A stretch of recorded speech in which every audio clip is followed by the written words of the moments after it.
Hello friends, আজকে আলোচনা করব সাম common errors in English grammar. ইংরেজি গ্রামারের কতগুলি অতি সাধারণ ভুল নিয়ে। তো চলো শুরু করা যাক আজকের ক্লাস। আর ক্লাসটা তোমরা যদি শেষ পর্যন্ত দেখো তো অবশ্যই উপকৃত হবে। তো দেখো 1 number sentence, he is taller than me.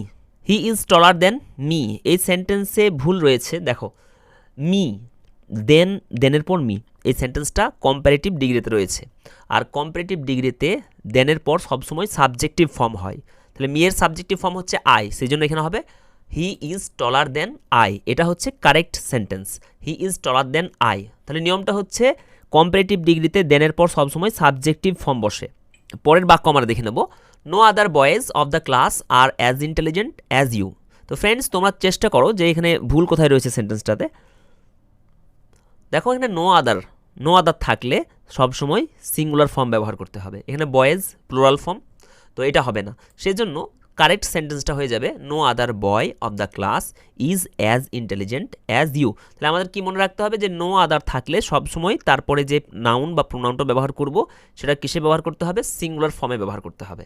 Next sentence আমরা দেখে নেব, আই হ্যাভ টু অফেন গো দেয়ার। আমাকে প্রায় সেখানে যেতে হবে। আই হ্যাভ টু অফেন গো দেয়ার, এখানে ভুল কোথায় রয়েছে? হ্যাঁ, এখানে ভুলটা রয়েছে। দেখো এই যে অফেন, এটা একটা অ্যাডভার্ব। নিয়মে রয়েছে যে হ্যাভ টু অথবা ইউজ টু যদি থাকে সেন্টেন্সে, আর সেই সেন্টেন্সে যদি আমরা কোনো ধরনের অ্যাডভার্ব ব্যবহার করতে চাই তখন কিন্তু অ্যাডভার্বটা সবসময় ইউজ টু অথবা হ্যাভ টু এর আগে ব্যবহার করতে হবে। তাহলে কারেক্ট ফর্মটা হয়ে যাবে এই সেন্টেন্সের I often have to go there. আশা করি তোমরা বুঝতে পেরেছো যে হ্যাভ টু অথবা ইউজ টু থাকলে কি করতে হবে? অ্যাডভার্ব থাকলে সেন্টেন্সে সেই অ্যাডভার্বটাকে হ্যাভ টু অথবা ইউজ টু এর আগে ব্যবহার করতে হবে। Next sentence, she slowly drives. She slowly drives, সে খুবই আস্তে আস্তে চালায়। তো স্লোলি এটা একটা অ্যাডভার্ব, আর অ্যাডভার্বের যে নিয়ম, যে রুল সেটাতে রয়েছে যদি কোনো একটা বাক্যে ইনট্রানজিটিভ ভার্ব থাকে। ইনট্রানজিটিভ ভার্ব কি? যে বাক্যের ক্রিয়াপদের কোনো কর্ম নেই। দেখো এখানে হি স্লোলি ড্রাইভ, সে চালায়, কি চালায় বলা নেই কিন্তু, সেই জন্য এখানে কর্ম নেই। এই ড্রাইভসটা হচ্ছে ইনট্রানজিটিভ ভার্ব বা অকর্ম ক্রিয়া।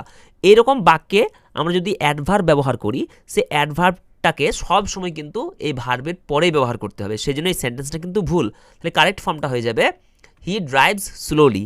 হি ড্রাইভস স্লোলি, এই স্লোলি অ্যাডভার্ব এটাকে আমাদের শেষে ব্যবহার করতে হয়েছে, কারণ এখানে ড্রাইভস এর কোনো অবজেক্ট বা কর্ম নেই।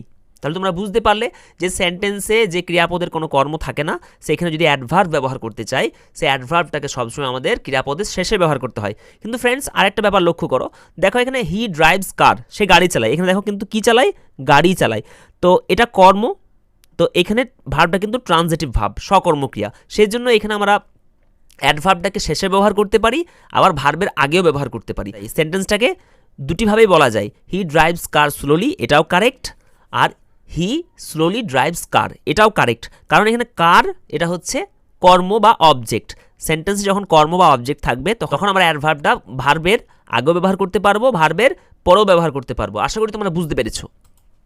তারপরের সেন্টেন্সটা দেখো, দ্য ম্যান স্পিক্স, লোকটি কথা বলে ইংলিশ, লোকটি ইংলিশে কথা বলে। গুড, ভালো। তাহলে লোকটি ইংলিশে ভালো করে কথা বলে। তো এখানে লোকটি ইংলিশে ভালো করে কথা বলে, এখানে গুড ব্যবহার করা হয়েছে, এটা হবে না। গুড হচ্ছে একটা অ্যাডজেক্টিভ, আর কেউ কোনো একটা কাজ কীভাবে করে যে ওয়ার্ডটা বলে দেয় সেটা হচ্ছে অ্যাডভার্ব। তো এখানে গুড এর অ্যাডভার্ব ব্যবহার করতে হবে। এর অ্যাডভার্ব হচ্ছে ওয়েল, গুডের অ্যাডভার্ব ফর্ম হচ্ছে well. The man speaks English well, লোকটি ভালোভাবে ইংরেজিতে কথা বলে। তো এখানে গুড অ্যাডজেক্টিভ ব্যবহার হবে না ভার্বকে বিশেষিত করার জন্য। এখানে কি ব্যবহার করতে হবে? এর অ্যাডভার্ব ফর্ম ওয়েল। আশা করি তোমরা বুঝতে পেরেছো। তারপরে সেন্টেন্সটা দেখো, I am looking forward to get A job, আমি একটা কাজের জন্য খোঁজাখুঁজি করছি। তো I am looking forward to get A job, এখানে ভুল কোথায় রয়েছে? দেখো কোনো সেন্টেন্স যদি লুক ফরওয়ার্ড অথবা উইথ এ ভিউ টু এরকম ফ্রেজ যদি থাকে, তারপরে যদি আমাদের একটা ভার্ব ব্যবহার করতে হয়, সেক্ষেত্রে ভার্বটা আমরা আইএনজি যোগে ব্যবহার করব। তো সেন্টেন্সের কারেক্ট ফর্মটা হয়ে যাবে I am looking forward to getting a job, I have come here with a view to teaching you. তো উইথ এ ভিউ টু অথবা লুকিং ফরওয়ার্ড বা লুক ফরওয়ার্ড যদি থাকে, তারপরের ভার্বটাকে সবসময় আইএনজি যোগে ব্যবহার করতে হবে। তো তারপরে সেন্টেন্সটা দেখে নেব, she is married with a doctor, তার একজন ডাক্তারের সাথে বিবাহ হয়েছিল। দেখো মেরি এটার পরে আমরা উইথ ব্যবহার করব না, এটার পরে কী ব্যবহার করব, টু ব্যবহার করব। She is married to a doctor, এটা একটা অ্যাপ্রোপ্রিয়েট প্রিপোজিশন। তো she is married to a doctor, এটা হচ্ছে correct. Last sentence, although she is sick, যদিও সে খুবই দুর্বল, বাট কিন্তু she is hopeful to recover, কিন্তু সে খুবই আশাবাদী যে সে খুব তাড়াতাড়ি সুস্থ হয়ে যাবে।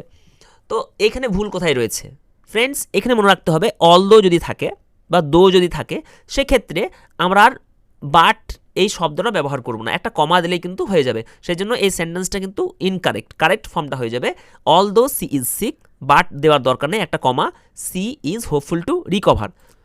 তো ফ্রেন্ডস, আশা করি তোমরা ভিডিওটা দেখে একটু উপকৃত হয়েছো। যদি ভিডিওটা ভালো লাগে অবশ্যই চ্যানেলটা সাবস্ক্রাইব করে দেবে এবং একটা লাইক দিতে ভুলবে না, এবং ফ্রেন্ডসদের মধ্যে শেয়ার করে দেবে অবশ্যই। Thank you for watching the video.